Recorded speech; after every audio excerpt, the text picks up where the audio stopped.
Good morning and नमस्कार मेरे प्यारे विद्यार्थियों, स्वागत है अपने सत्यकेतु डिफेंस एकेडमी के लाइव सेशन में। प्यारे विद्यार्थियों, हम लोग जो है अपने इस सेशन के अंतर्गत भी जो है कुल 15 क्वेश्चंस करेंगे।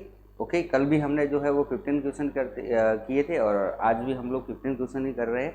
और अभी हम लोग कुछ दिनों से जो अपने पेपर सेट चल रहे हैं उसमें 15 क्वेश्चन कर रहे हैं। ये जो क्वेश्चन जो है आपके एग्जाम से संबंधित बड़े इंपॉर्टेंट है, इसलिए इनको आप लोग जो है ध्यान से पढ़ना और जो क्वेश्चंस नहीं आता है उसको अपनी नोटबुक में जो है ज़रूर नोट कर देना, ठीक है। तो इस क्लास को स्टार्ट करते हैं। आज की क्लास का जो अपना पहला क्वेश्चन है, आयोडीन की कमी के कारण होता है। हमें यह बताना है कि आयोडीन की कमी के कारण जो है वो कौन सा रोग होता है, उस डिजीज का नाम बताना है जो कि सामान्यतः आयोडीन की जो है कमी के कारण होता है। प्यारे विद्यार्थियों, आपको पता होगा हमारे शरीर में आयोडीन को जो नियंत्रित करता है उस ग्रंथि का नाम हम लोग बोल दें तो हम लोग कहते हैं उस ग्रंथि का नाम है थायराइड ग्रंथि, ठीक है, थायराइड ग्रंथि। प्यारे विद्यार्थियों, ये ग्रंथि जो होती है वो सामान्यतः आयोडीन की मात्रा पर क्या करती है, नियंत्रण करती है। और इस आयोडीन की कमी से सामान्यतः कौन सा रोग होता है, तो हम लोग कह देंगे गेंगा या फिर गलगंड रोग होता है। हमारे ऑप्शन में क्या दे रखा है, तो ये रहा गेंगा, बराबर ना। तो यानी कि बी नंबर ऑप्शन जो है वो हमारा क्या हो जाता है, करेक्ट आंसर हो जाता है, बराबर। मधुमेह रोग जो होता है वो सामान्यतः इंसुलिन के कारण होता है, जो कि पैनक्रियाज या फिर अग्नाशय में होता है। मिजेट्स रोग जो होता है वो सामान्यतः पैराथायराइड्स के कारण होता है, बराबर। और आउटू और अति क्रियता हम लोग ये कह सकते हैं कि ये भी अपने थायराइड ग्रंथि के कारण होता है, बराबर। यस, आगे चलते हैं हम लोग नेक्स्ट क्वेश्चंस की तरफ चलेंगे। अगला जो हमारा क्वेश्चन है, question number second number question है कि कृत्रिम वीर्य सेचन प्रक्रिया में निम्नलिखित में से किसको या किन को स्त्री के गर्भाशय में प्रविष्ट करवाया जाता है। केवल अंड, निषेचित अंड, केवल शुक्राणु या अंड और शुक्राणु। तो प्यारे विद्यार्थियों, जल्दी से इस क्वेश्चन का आंसर दो, क्वेश्चन को थोड़ा सा समझो। कृत्रिम वीर्य सेचन प्रक्रिया में ओके हम लोग जो है अपने फर्टिलाइजेशन कर रहे हैं, ठीक है ना, वो भी अपने नेचुरल नहीं कर रहे हैं, आर्टिफिशियल कर रहे हैं। तो आर्टिफिशियल फर्टिलाइजेशन के अंतर्गत जो है वो हम लोग स्त्री के गर्भाशय में क्या प्रविष्ट करवाते हैं। तो सीधी सी बात है, इसे हम लोग क्या बोलते हैं, IVF बोलते हैं, ठीक है ना, इनवर्टिव फर्टिलाइजेशन बोलते हैं। ओके, ये हमारा 1984 में स्टार्ट हुआ था। इसके अंतर्गत क्या होगा, सीधी सी बात है, एक पुरुष है और एक हम लोग कह देंगे महिला है, मेल एंड फीमेल। ये मेल एंड ये है फीमेल। मेल का तो हम लोग क्या लेंगे, स्पर्म, और फीमेल का हम लोग क्या लेंगे, एग लेंगे। और इसको हम लोग अपने लेबोरेटरी के अंतर्गत ही एक टेस्ट ट्यूब के अंतर्गत जो है इन दोनों को हम लोग जो गर्भाशय का इनोमेंट होता है उसके अकॉर्डिंग हम लोग जो है इनोमेंट को रख करके इसमें प्रविष्ट करवाते हैं। और यहाँ से हम लोग लेकर के फिर उसके महिला के जो है वो गर्भाशय में जो है वो डाल दिया जाता है। अब क्वेश्चन ये है कि महिला के गर्भाशय में हम लोग क्या डाल रहे हैं, तो यहाँ पर अपने स्पर्म भी आ जाते हैं और यहाँ पर अपने एग भी आ जाता है, दोनों चीज़ें आ जाती है। यानी कि ऑप्शन नंबर डी जो है ये हमारा करेक्ट आंसर होगा। ओके, स्पर्म एंड अंडा से, यानी कि अंडाणु और शुक्राणु दोनों का हम लोग जो है वो प्रवेश करवाएंगे, बराबर। आगे चलते हैं, अपने नेक्स्ट क्वेश्चंस की तरफ चलेंगे। क्वेश्चन नंबर 3, मानव मूत्र में कितना प्रतिशत जो है वो पानी होता है, वाटर जो होता है वो अपने मूत्र में जो है वो कितने प्रतिशत होता है, वो चीज़ बतानी है। 80%, 90%, 20% या 2% होता है। सौरभ नेगी, राकेश सिंह, MS चौधरी, तेजा कुमार, किशन सिंह, सुभाष, राकेश, महेंद्र राज, वेरी गुड, सुभाष। जय हिंद भाई, आप सभी को जय हिंद, जय हिंद। जल्दी से भाई क्लास को शेयर कर दो, सभी को जो है जोड़ दो क्लास में। MS चौधरी चौटन। ओके, प्यारे विद्यार्थियों, क्वेश्चन है कि मानव मूत्र में जो है वो पानी का जो प्रतिशत जो होता है वो कितना होता है, बराबर ना, ये चीज़ हमें बतानी। तो जल्दी से बताओ, मानव मूत्र में जो है वो पानी का प्रतिशत कितना होता है। तो प्यारे विद्यार्थियों, मानव के मूत्र में पानी तो निकलता है और क्या निकलता है, सही बात है ना। यहाँ पे मैक्सिमम मात्रा अपने 90 दे रखा है, इसलिए हम लोग 90 ही करेंगे कि मानव मूत्र में 90% क्या होता है, वाटर होता है। और एक चीज़ ये ध्यान में रखना है कि मानव मूत्र का जो पीला रंग जो होता है, पीला रंग जो होता है वो सामान्यतः किसके कारण होता है, तो यूरोक्रोम के कारण होता है, बराबर ना। मानव अपने कई बार क्वेश्चन एग्जाम में आता है कि मानव मूत्र का हल्का पीला रंग जो होता है वो किसके कारण होता है, तो हल्का पीला रंग जो होता है वो यूरोक्रोम के कारण होता है। और प्यारे विद्यार्थियों, यूरोक्रोम का निर्माण जो होता है वो हीमोग्लोबिन के विखंडन से होता है, हीमोग्लोबिन के विखंडन से। और प्यारे विद्यार्थियों, यह विखंडन की क्रिया कहाँ पर होती है, तो हम लोग कह देंगे ये विखंडन की क्रिया लीवर में होती है। आई बात समझ में ना, यहाँ पर यकृत में, बराबर। यस, आगे चले हम लोग अपने नेक्स्ट क्वेश्चन की तरफ चलेंगे। Question number 4। फॉर ए, किसी द्रव्य का उसके क्वथनांक से पूर्व उसके वाष्प में बदलने की प्रक्रिया को क्या कहते हैं। क्वथनांक से पूर्व ही वो क्या हो जाता है, यानी कि उबलने से पूर्व वो क्या हो जाता है, वाष्प में बदल जाता है। तो सीधी सी बात है, क्या कहेंगे हम लोग, हिमकीकरण तो हम लोग नहीं करेंगे, हिमबलस्करण। हिमकीकरण में तो क्या होता है, बर्फ जमती है। ओके, संघनन में क्या होगा और वाष्पीकरण में क्या होता है, तो पता ही है आपको क्या होगा इसका आंसर। जल्दी से क्वेश्चंस का आंसर दो भाई, क्या होगा। ठीक है, तो प्यारे विद्यार्थियों, सीधी सी बात है, किसी द्रव का उसके क्वथनांक से पूर्व वाष्प में बदलने की क्रिया को वाष्पीकरण कहते हैं। वाष्प में बदलने की क्रिया को वाष्पीकरण कहते हैं। अगर पानी उबल रहा है तो उसे हम लोग क्वथनांक कहेंगे। कि पानी के उबलने को हम लोग क्या बोलते हैं, तो पानी के उबलने को क्वथनांक कहते हैं। पानी के वाष्प को क्या कहते हैं, तो वाष्पीकरण कहते हैं। और क्वथनांक और वाष्पीकरण दोनों का एक ही मान होता है, वो होता है 100 डिग्री सेल्सियस होता है। ये चीज़ ध्यान में रखना। इसी प्रकार से जैसे गलनांक हम लोग कह सकते हैं और हिमांक कह सकते हैं, दोनों का एक ही मान होता है, वो होता है 0 डिग्री सेल्सियस होता है, बराबर। यस, आगे चले अपने नेक्स्ट क्वेश्चन की तरफ चलेंगे। अगला हमारा जो क्वेश्चन है वो है क्वेश्चन नंबर 5। मिट्टी के तेल में रखी जाने वाली धातु है। तो प्यारे विद्यार्थियों, मिट्टी का तेल यानी कि केरोसिन, ओके। और हम लोग अपनी आम भाषा में इसको क्या बोलते हैं, घासलेट भी कहते हैं। मिट्टी का तेल, इसको हम लोग क्या बोलते हैं, केरोसिन। तो सीधी सी बात है, केरोसिन के अंतर्गत हम लोग जो है वो कौन सी धातु रखेंगे, तो प्यारे विद्यार्थियों, केरोसिन के अंतर्गत तो हम लोग सोडियम को रखते हैं। लेकिन इसमें एक और सबसे इम्पोर्टेंट क्वेश्चन ये आता है, क्वेश्चन ये है कि सामान्यतः आपको पता है वह कौन सा ज्वलनशील पदार्थ है जिसको पानी में रखा जाता है। तो जो ज्वलनशील पदार्थ है ना, वो कौन सा है, ज्वलनशील पदार्थ, ज्वलनशील पदार्थ है जिसका नाम है फॉस्फोरस। फॉस्फोरस, फॉस्फोरस को हम लोग जो है वो किस में रखते हैं, पानी में रखते हैं। ठीक है ना। तो यहाँ से अपने ये सोडियम की बात करते हैं हम लोग।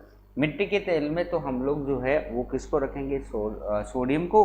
और फॉस्फोरस में हम लोग जो है, फॉस्फोरस को हम लोग जो है वो किस में रखते हैं, पानी में रखते हैं। ये चीज़ ध्यान में रखनी है, बराबर। यस, आगे चलते हैं। Question number 6। सार का स्वाद होता है। सार का स्वाद कैसा होता है, तो कई बार हम लोग जो है वो पढ़ते हैं कि भाई सार का स्वाद कैसा होगा। तो मेरे प्यारे विद्यार्थियों, खट्टा तो जो होता है वो किसका होता है, अम्ल का होता है। और मीठा एंड खारा कोई स्वाद होता नहीं है। और कड़वा स्वाद जो होता है वो हम लोग कहते हैं अपने सार का होता है, बराबर ना। यानी कि ऑप्शन नंबर बी जो है ये हमारा करेक्ट आंसर होगा, बराबर। यस, चलो आगे चले। Question number 7। एनोड किरणें मुख्यतः किसकी बनी होती है, एनोड। ओके, तो बहुत अच्छा क्वेश्चन है। कल हम लोगों ने पढ़ा था कैथोड किरणें किसकी बनी होती है। जब कैथोड का नाम दिया था तो अपने पास में क्या आया था, इलेक्ट्रॉन आया था। आई बात समझ। आज हम लोग जो है एनोड पढ़ रहे हैं, तो एनोड में क्या आएगा, तो आपको पता ही एनोड में क्या आता है। जल्दी से आंसर दो भाई।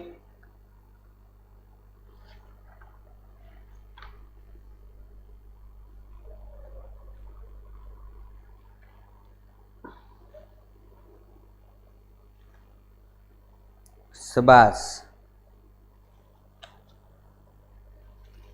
तेजा पवार, धर्मेंद्र सिसोदिया, ओमवीर सिंह, सौरभ नेगी, MS चौधरी, बहुत अच्छा, शाबाश। ठीक है, हाँ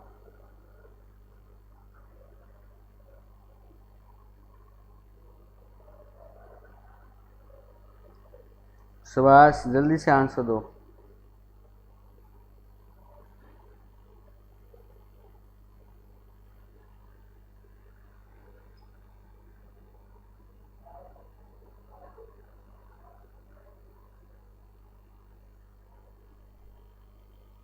चलो आगे चलते हैं अपन नेक्स्ट क्वेश्चन की तरफ। तो इसका आंसर एनोड जो होता है वो किसका होगा? प्रोटॉन का होगा। सीधी सी बात है, एनोड मतलब धनावेश, तो पी क्या होता है? प्रोटॉन जो होता है वो धनावेशी होता है। चलो आगे चलते हैं और अपना नेक्स्ट क्वेश्चन देखते हैं। क्वेश्चन नंबर 8 है सेल के विभवांतर की इकाई होती है। तो जल्दी से बताओ भाई, सेल के विभवांतर की जो है वो इकाई क्या होती है? जल्दी से क्वेश्चंस का आंसर दो। सेल के विभवांतर की जो है वो इकाई क्या होती है? तो मेरे प्यारे विद्यार्थियों, सेल के विभवांतर की जो इकाई जो होती है वो अपनी होती है जूल अपॉन कूलाम होती है। यानी कि ऑप्शन नंबर ए जो है वो हमारा करेक्ट आंसर होगा। बराबर, यस। आगे चले हम लोग अपने नेक्स्ट क्वेश्चन की तरफ चलेंगे। ये तो बहुत सिंपल क्वेश्चन है, कई बार बता चुका हूँ, बराबर ना। निम्न में से कौन सा जो है वो प्राथमिक रंग जो है वो नहीं है? तो प्यारे विद्यार्थियों, प्राथमिक रंग कौन सा नहीं है? प्राथमिक रंग R, G और B होता है, यानी कि रेड, ग्रीन एंड ब्लू। तो इसमें से देखो, रेड है, ब्लू है एंड ग्रीन है, तो काला नहीं है। तो सीधी सी बात है, ये हमारा प्राथमिक रंग नहीं है। ये चीज ध्यान में रखनी है। बराबर, Rajasthan Gramin bank, okay, RGB, yes. Next अपन चलते हैं अपने नेक्स्ट क्वेश्चन की तरफ। क्वेश्चन है अपना 10 नंबर। जल के उपचार में फिटकरी का प्रयोग किस प्रक्रिया में मदद के लिए किया जाता है? मदद के लिए किया जाता है, निस्यंदन, स्कंदन या मृदुकरण या विसंक्रमण। तो जल्दी से क्वेश्चंस का आंसर दो, क्या होगा? ओके, 10 नंबर क्वेश्चंस का आंसर दो भाई, क्या होगा? तो मेरे प्यारे विद्यार्थी, ये कल हमने परसों भी किया था इस क्वेश्चन का, परसों भी किया था। तब हमने देखा था कि फिटकरी जो होती है जल के उपचार में क्या करती है? स्कंद करती है। सीधी सी बात है, जितने भी सारे धूल मिट्टी के कण होते हैं उन सभी को जो है वो एक स्थान पर ला करके रख देती है। आई बात समझ में ना? यानी कि स्कंद कर देती है, एक जगह इकट्ठा कर देती है। बराबर, यस। यानी ऑप्शन नंबर बी जो है वो हमारा करेक्ट आंसर होगा। Right, yes.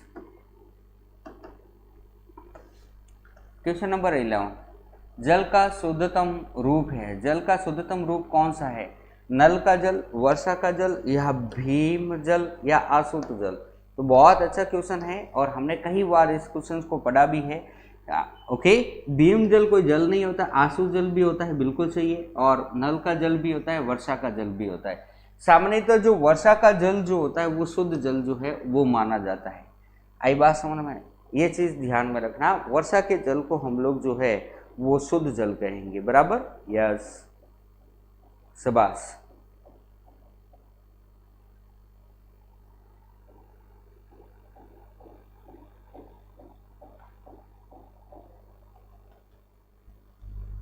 ओके, शाबाश। आगे अपने चलते हैं नेक्स्ट क्वेश्चन की तरफ। क्वेश्चन नंबर 12 नंबर क्वेश्चन है अपना इस प्रकार से, पानी से लोहा तथा मैग्नीज किस प्रक्रिया से हटाए जाते हैं? ठीक है, पानी से लोहा तथा मैग्नीज किस प्रक्रिया से हटाए जाते हैं? वायु मिश्रण, क्लोरीनीकरण या निस्यंदन या चूना पत्थर उपचार द्वारा? तो प्यारे विद्यार्थियों, पता होगा किस विधि के द्वारा पानी से लोहा तथा मैग्नीज किस प्रक्रिया से हटाए जाते हैं? तो क्वेश्चन नंबर 12 का आंसर दो।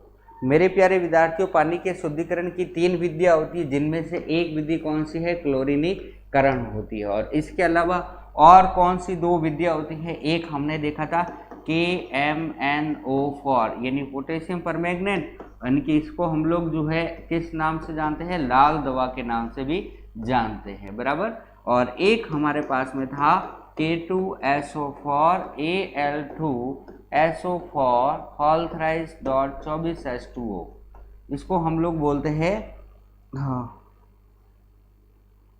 24H2O, इसको हम लोग बोलते हैं फिटकरी, या फिर इसको हम लोग बोलेंगे पोटाशियम। इसका उपयोग हम लोग जो है वो किस में करते हैं, पानी के शुद्धिकरण में करते हैं। आई बात समझ में, फिटकरी, ठीक है, यस। आगे चलते हैं अपने नेक्स्ट क्वेश्चन की तरफ, और क्वेश्चन नंबर है 13। निम्नलिखित में से नाइट्रोजन और फास्फोरस की अधिक सांद्रता के कारण क्या होता है? तो नाइट्रोजन और फास्फोरस की अधिक सांद्रता के कारण क्या होता है, इसका आंसर जल्दी से दीजिए, क्या होगा?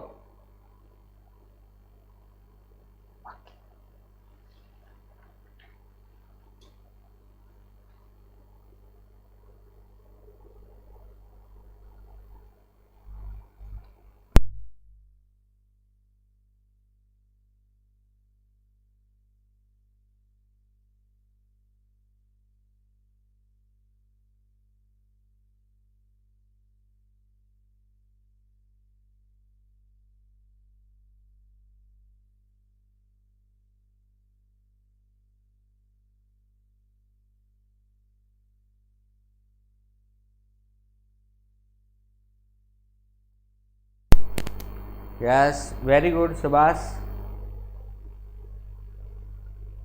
बहुत अच्छा। तो क्वेश्चन है, निम्नलिखित में से नाइट्रोजन और फास्फोरस के अधिक सांद्रता के कारण क्या होता है? तो क्या होता है भाई? अम्लता होती है, क्षारता होती है, कठोरता होती है, सुपोषण होता है। हाँ, यस, बी आंसर आ रहा है, क्या बात है, 13 में बी आंसर आ रहा है, कठोरता। नाइट्रोजन और फास्फोरस, अरे नाइट्रोजन और फास्फोरस हम लोग जो है किस में यूज करते हैं, अपनी मिट्टी में करते हैं कि नहीं करते हैं, है ना? ओके, करते हैं कि नहीं करते हैं? तो भाई सीधी सी बात है, भारतीय मृदा क्या है? भारतीय मृदा जो है वो क्षारीय है, यानी कि क्षारता है, सीधी सी बात है। निम्नलिखित में से नाइट्रोजन और फास्फोरस, हमारी भूमि में नाइट्रोजन और फास्फोरस की मात्रा पाई जाती है, और वो किसको प्रदर्शित करेगी, उसकी सांद्रता किसके कारण होती है? तो क्षारता के कारण होती है। ये भी सी नंबर ऑप्शन जो है ये ध्यान में रखना है, बराबर, यस, बहुत अच्छा। एक ने आंसर दिया है, MS चौधरी चौटन है, वेरी गुड, शाबाश। आगे चलते हैं अपने नेक्स्ट क्वेश्चंस की तरफ। क्वेश्चन नंबर है 14। अत्यधिक प्रदूषणकारी उद्योग किस कोटि में आते हैं? अत्यधिक जो प्रदूषणकारी जो होते हैं किस कोटि के अंतर्गत आते हैं? जल्दी से क्वेश्चंस का आंसर दो, क्या होगा?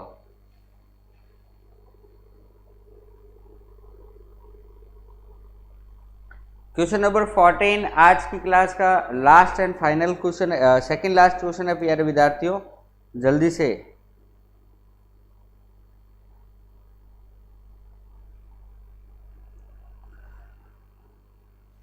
ओके, अत्यधिक प्रदूषणकारी उद्योग किस कोटि में आते हैं?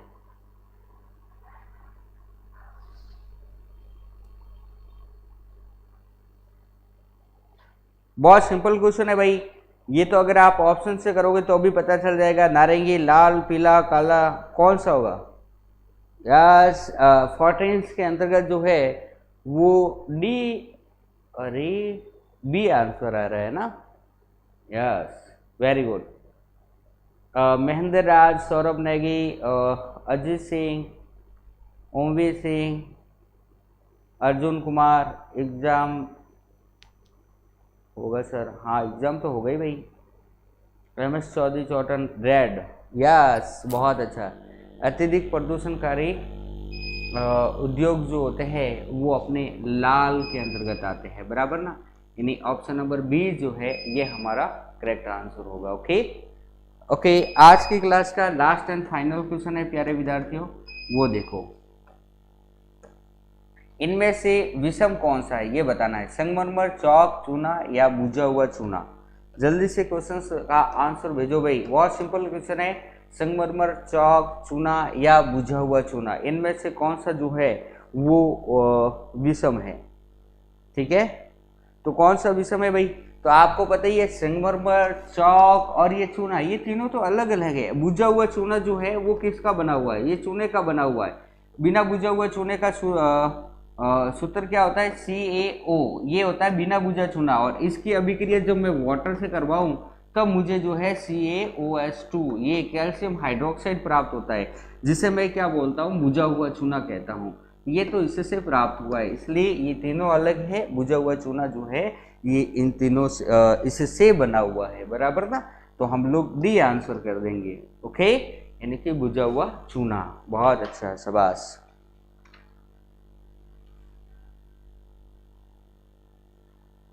ओके, ठीक है प्यारे विद्यार्थियों, तो यहाँ से अपने आज की क्लास को हम लोग कंप्लीट करते हैं। यहाँ से अपने जो 15 क्वेश्चंस जो होते हैं ये हमारे कंप्लीट हुए। इन क्वेश्चनों को आप बड़े ध्यान से पढ़ना, ये क्वेश्चंस बड़े ही इम्पोर्टेंट है, बराबर। बार बार आपको ना कहना पड़े, इसलिए आप लोग जो है इस क्वेश्चन को, जो क्वेश्चन नहीं आता है उसको आप लोग जो है अपने नोटबुक में जो है नोट कर लेना, ओके। ठीक है प्यारे विद्यार्थियों, तो आज की क्लास को हम लोग यहीं पे फिनिश करते हैं। कल फिर मिलेंगे, तब तक के लिए आप सभी को मेरा जय हिंद, जय भारत।